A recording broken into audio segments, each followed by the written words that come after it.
Stop moving. Stop moving. Sam, you have to stop. Look at me, look at me.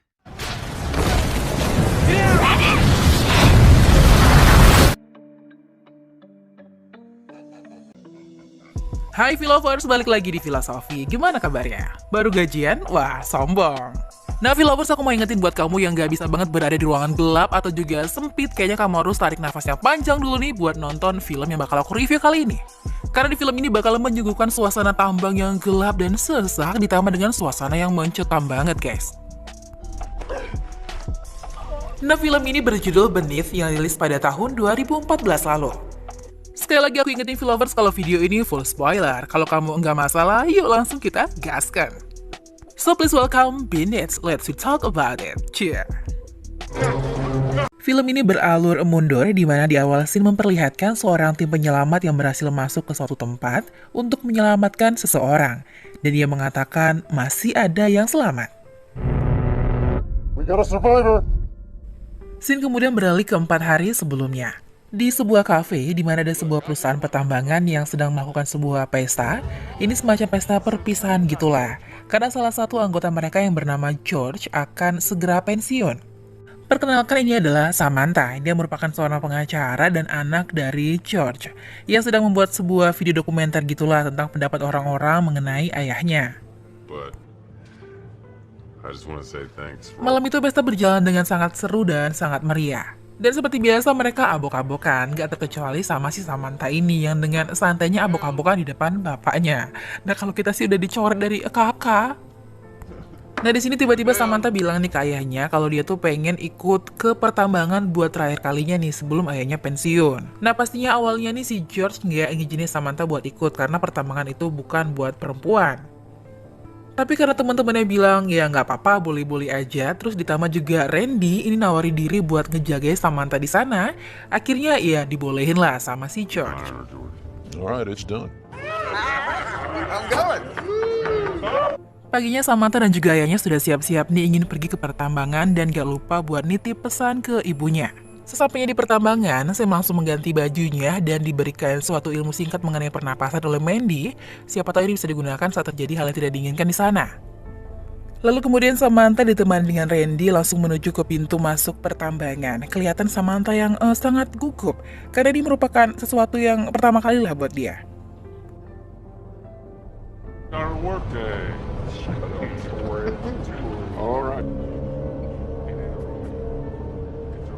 Dalam pertambangan, Mandy kembali menjelaskan mengenai tempat itu dan juga tempat penyelamatan bila mana terjadi hal-hal yang tidak diinginkan.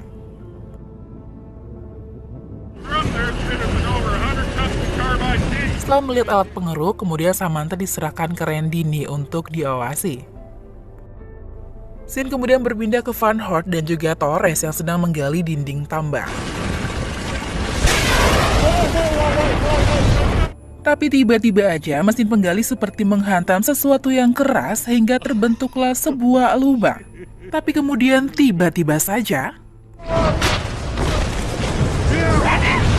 tambang yang tiba-tiba ambruk seketika aja menimpa orang-orang yang ada di dalam. Akibat kejadian itu anggota penambang ada yang cedera bahkan juga hilang. Termasuk Mandy yang kakinya harus patah karena tertimpa reruntuhan bebatuan. Ayah Samantha pun dengan cepat meminta pertolongan orang permukaan, tapi sayangnya bantuan itu akan datang paling tidak 72 jam lagi. Untuk bertahan hidup mereka pun masuk ke dalam ruangan penyelamatan. Di mana dalam ruang penyelamatan terdapat makanan yang cukup dan juga oksigen paling tidak sampai 5 hari ke depan. Dan untuk saat ini anggota yang tersisa adalah tinggal Sam, George, Randy, Krupps, Mandy, Strud, dan juga Masek. Dan sembari menunggu bantuan datang, mereka pun memutuskan untuk beristirahat. Tetapi sesaat kemudian terdengar suara-suara aneh yang berasal dari luar. Lalu kemudian mereka pun memutuskan untuk mengecek keluar karena siapa tahu aja itu adalah teman-teman mereka yang masih terperangkap.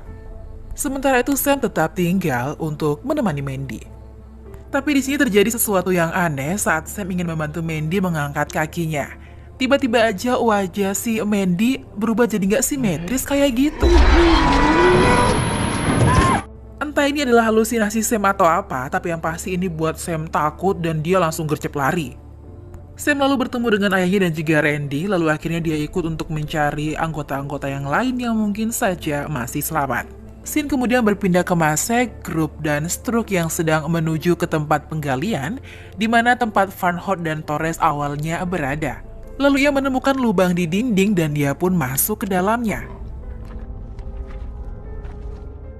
Nah, karena Masek ini nggak kunjung keluar, akhirnya Stroop coba untuk memanggil Masek. Tapi tiba-tiba saja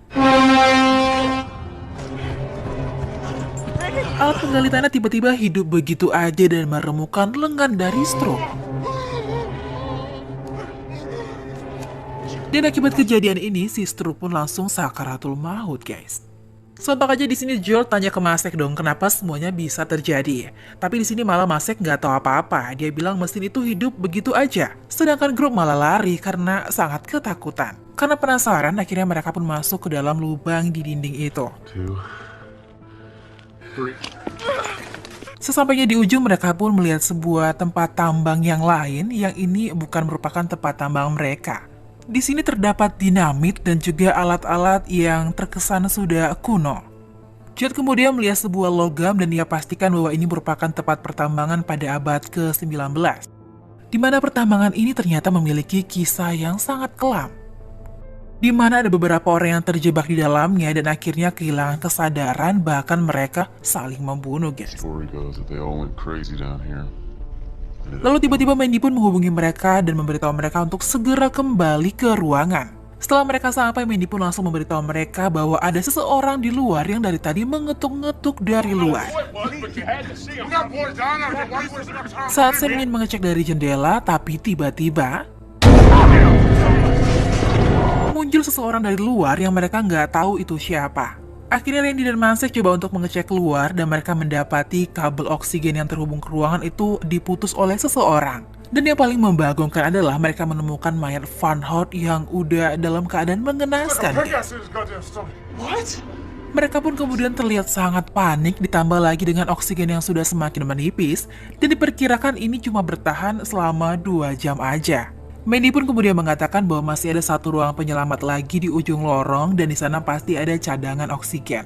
Mereka pun dengan segera menuju ke sana kecuali Mandy yang tetap berada di dalam ruangan. Sesampainya di sana, terlihat ruang penyelamatan pun sepertinya sudah pernah ada yang mendatangi. Lalu Sam pun mencoba untuk mengecek ke dalam dan mengambil tabung oksigen, lalu tiba-tiba aja ada seseorang yang ingin mengknockdownkan si Sam. Sam pun sontak aja ngacir sambil ngap-ngapan dan akhirnya ketemu sama si Randy. Nah, di sini Sam bilang nih sama si Randy kalau dia tuh selalu ngelihat hal-hal aneh dan menyeramkan. Tapi di sini Randy coba nenangin si Sam nih dan bilang kalau Sam mungkin hanya mengalami hiperventilasi aja. Sam, calm down. You're gonna hyperventilate. Mereka pun kemudian kembali ke tempat penyimpanan oksigen dan menemukan satu oksigen yang itu masih berfungsi. Tapi tiba-tiba aja Masek datang dan langsung menyerang mereka. Entah apa yang merasuki Masek sampai dia sebrutal itu. Tapi saat Masek tersadar, dia tidak mengingat apapun yang dia lakukan. Mereka pun meninggalkan Masek dan menuju ke ruang penyelamatan dengan membawa persediaan oksigen. Sesampainya di ruang penyelamatan, keadaan pun udah semeraut dan Mandy pun udah nggak ada di situ. Dan yang lebih membagongkannya lagi nih, alat penghubung oksigen mereka itu rusak. Yang itu artinya sebentar lagi mereka akan kehabisan oksigen dan engap-engapan. Suasana pun semakin kacau saat mereka kehilangan kesadaran dan saling menyalahkan satu sama lain. Lalu tiba-tiba saya mengingat kalau mereka itu punya dinamit dan dia pun memiliki sebuah ide cemerlang. Nah, di sini dia berinisiatif nih untuk meledakkan ujung terowongan agar mereka bisa keluar. Mereka pun kemudian bergegas mengambil dinamit itu dan langsung menuju ke ujung terowongan. Tapi saat menuju ke sana, sialnya Sam terpisah dari ayahnya dan juga Randy, dan dia kembali melihat hal-hal yang aneh dan menyeramkan. Di sana ia melihat banyak mayat anggota tambang dan salah satunya adalah mayat dari si Crow.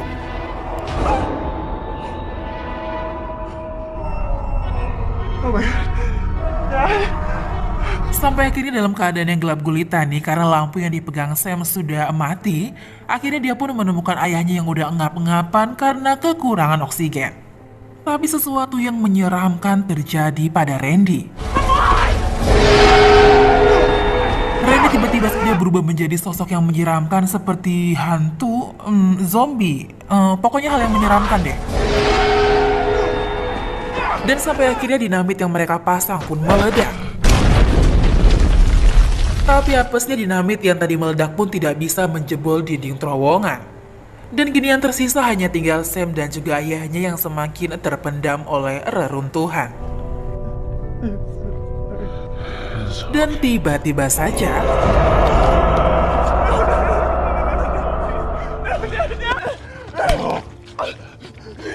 lalu scene akhir pun memperlihatkan seorang tim penyelamat yang masuk ke dalam sebuah tempat, dan ini adalah scene di awal film tadi. Dan ternyata orang yang satu-satunya berhasil selamat adalah Sam. Lalu film pun selesai dan diakhiri dengan